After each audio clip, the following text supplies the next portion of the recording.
반갑습니다. 기쁨의 50일 기간 4월 26일 수요일 새벽 하나님께 올려드립니다. 함께 찬송가 144장 부르십니다.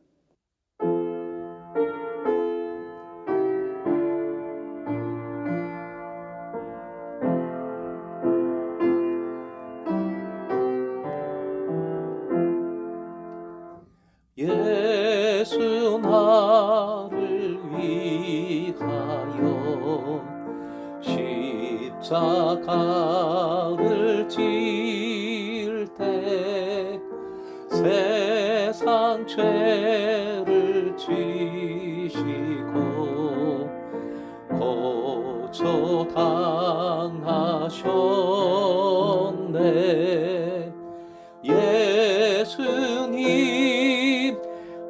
예수님 나의 죄 위하여 법의 피를 흘리니 죄임 받으소서. 아름답다 예수여 나의 좋은 친구. 예수 공로 아니면 영원 형벌 받네. 예수님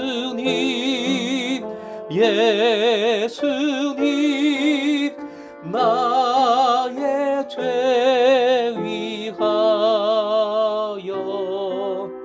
법의 피를 흘리니 죄임 받으소서.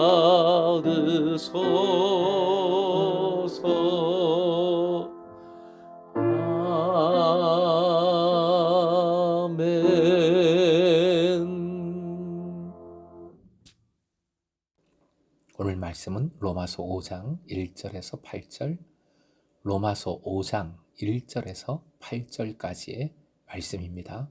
함께 읽겠습니다. 그러므로 우리가 믿음으로 의롭다 하심을 받았으니 우리 주 예수 그리스도로 말미암아 하나님과 화평을 누리자. 또한 그로 말미암아 우리가 믿음으로 서 있는 이 은혜에 들어감을 얻었으며 하나님의 영광을 바라고 즐거워하느니라. 다만 이뿐 아니라 우리가 환난 중에도 즐거워하나니 이는 환난은 인내를, 인내는 연단을, 연단은 소망을 이루는 줄 알미로다. 소망이 우리를 부끄럽게 하지 아니함은 우리에게 주신 성령으로 말미암아 하나님의 사랑이 우리 마음에 부은 바 됨이니 우리가 아직 연약할 때에 기약대로 그리스도께서 경건하지 않은 자를 위하여 죽으셨도다. 의인을 위하여 죽는 자가 쉽지 않고 선인을 위하여 용감히 죽는 자가 혹 있거니와 우리가 아직 죄인 되었을 때에 그리스도께서 우리를 위하여 죽으심으로 하나님께서 우리에 대한 자기의 사랑을 확증하셨느니라. 오늘의 기도 제목, 예수 그리스도 안에서 화평하고 하나님 자랑만 하는 삶을 살게 하소서. 예수 그리스도 안에서 화평하고 하나님 자랑만 하는 삶을 살게 하소서. 본문 앞에서는 칭의, 믿음으로 의롭게 된다는 말씀이 쭉 펼쳐졌죠. 즉, 뭘 열심히 하고 못하고가 아니라 오직 믿음으로 주 예수 그리스도를 믿음으로 의롭다함을 얻는 겁니다.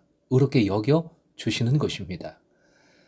그 다음에 이어지는 오늘 본문의 5장 1절은 그러므로로 시작을 합니다. 그러므로라는 것은 결과이면서 동시에 새로운 내용이 시작된다는 의미입니다. 그래서 5장부터는 칭의의 다음 단계로 나아갑니다. 즉, 칭의의 실제적 효과에 관한 말씀입니다. 믿음으로 의롭다 함을 받은 이의 상태는 어떠한가? 즉, 칭의를 받은 이의 삶의 모습은 어떠한가에 대해서 말씀이 증거하는 것이지요. 칭의의 효과, 그 첫 번째가 오늘 본문에 나옵니다. 바로 1절에 나옵니다. 화면 보시고 함께 읽겠습니다. 시작. 하나님과 화평함을 이룬다. 원문을 보면 청유나 권고가 아닌 사실에 대한 선포입니다. 세번역 말씀으로 1절 다시 읽어보겠습니다. 그러므로 우리는 믿음으로 의롭다 하심을 받았으므로 우리 주 예수 그리스도로 말미암아 하나님과 더불어 평화를 누리고 있습니다. 칭의의 결과지요. 하나님과 더불어 평화를 누리고 있습니다. 팩트입니다. 하나님의 의는 평화, 화평을 가져옵니다. 이 화평은 구원을 의미하지요. 가장 중요한 것은 하나님과의 화평, 즉 하나님과의 관계 회복입니다. 화평을 이렇게 정리할 수 있습니다. 화평은 구원이다. 화평은 하나님과의 사귐이다. 이건 어떤 신학적 지식도 아니고 공부로 배우는 것도 아니고 삶입니다. 경험입니다. 살아가는 모습입니다. 의롭다 함을 받은, 의롭다 여겨주신 그 사람은 이렇게 산다는 것이지요. 즉 예수 믿으면 구원받고 구원받은 자는 하나님과 평화를 누리는 삶, 즉 하나님과 사귀는, 하나님과 코이노니아를 이루는 삶을 살아가는 것입니다. 이것을 2절 바울 사도는 하나님의 영광이라고 표현을 합니다. 죄는 곧 하나님과의 단절입니다. 하나님의 영광은 죄의 반대이지요. 하나님과 관계를 이루는 것입니다. 하나님의 영광을 화면 보시고 함께 그 의미를 이렇게 정리했습니다. 함께 읽겠습니다. 하나님의 임재나 현존, 그리스도인들에게 나타나는 하나님의 형상, 심판날에 하나님께서 주시는 궁극적인 승리. 이를 이루시는 담당은 성령님이신데 성령께서 사랑으로 이루십니다. 5절이 그것을 증거합니다. 5절 하반절 부분 세번역으로 화면 보시고 함께 읽겠습니다. 시작. 이 희망은 우리를 실망시키지 않습니다. 하나님께서 우리에게 주신 성령을 통하여 그의 사랑을 우리 마음속에 부어주셨기 때문입니다. 성령을 통하여 부어주시는 폭포수처럼 부어주시는 하나님의 사랑을 경험하시길 축복합니다. 이 사랑의 경험으로 우리는 어떤 상황에도 화평을 누립니다. 소망을 붙들게 되고 화평을 누리는 것이지요. 두 번째 칭의의 효과는 화면 보시고 함께 읽겠습니다. 예수 그리스도를 통해 하나님을 자랑한다. 의롭다 여김을 받은 사람은 하나님을 자랑하며 살아갑니다. 2절 끝에 즐거워하느니라 라는 표현이 나오는데 이 원어가 원래 의미는 자랑한다입니다. 사실 기뻐하는 것이 자랑하는 것이고 자랑함이 곧 뭡니까? 사랑입니다. 하나님을 자랑하는 것은 하나님을 사랑하며 하나님께 영광 돌림이 됩니다. 이 자랑은 본문에서 세 가지 구체적인 내용으로 나오고 있습니다. 첫 번째가 하나님의 영광을 자랑함, 두 번째가 환난을 자랑함, 세 번째가 하나님의 사랑을 자랑함으로 나와 있습니다. 이 중에서 아무래도 환난을 자랑하는 것이 제일 이상하지요. 어떻게 환난을 자랑할 수 있습니까? 누가 고난을 기뻐합니까? 정상이 아니지 않을까 생각됩니다. 3절 전반절 화면 보시고 함께요. 그뿐 아니라 우리는 환난을 자랑합니다. 아주 담백하게 팩트에 대해서 말하고 있습니다. 억지로가 아니라 당연하다는 분위기입니다. 그리스도인은 의롭다 여김 받은 사람은 환난을 자랑하는 삶을 살고 있다는 겁니다. 본문의 환난은 일단 실수나 범죄로 인한 환난이 아니지요. 그리스도인으로서 믿음으로 살다가 받는 핍박과 고초를 의미합니다. 환난을 자랑함은 이것이지요. 환난 당할 때 그것의 깊은 의미를 깨달아 자랑하는 것입니다. 그리고 이것은 환난이 선한 목적을 가진 하나님의 테스트, 하나님의 시험임을 믿는 믿음으로 가능한 것이지요. 말씀으로 확인해 볼까요? 자랑의 구체적인 이유가 오늘 본문 3절 하반절과 4절에 걸쳐서 나옵니다. 화면 보시고 함께 읽겠습니다. 시작.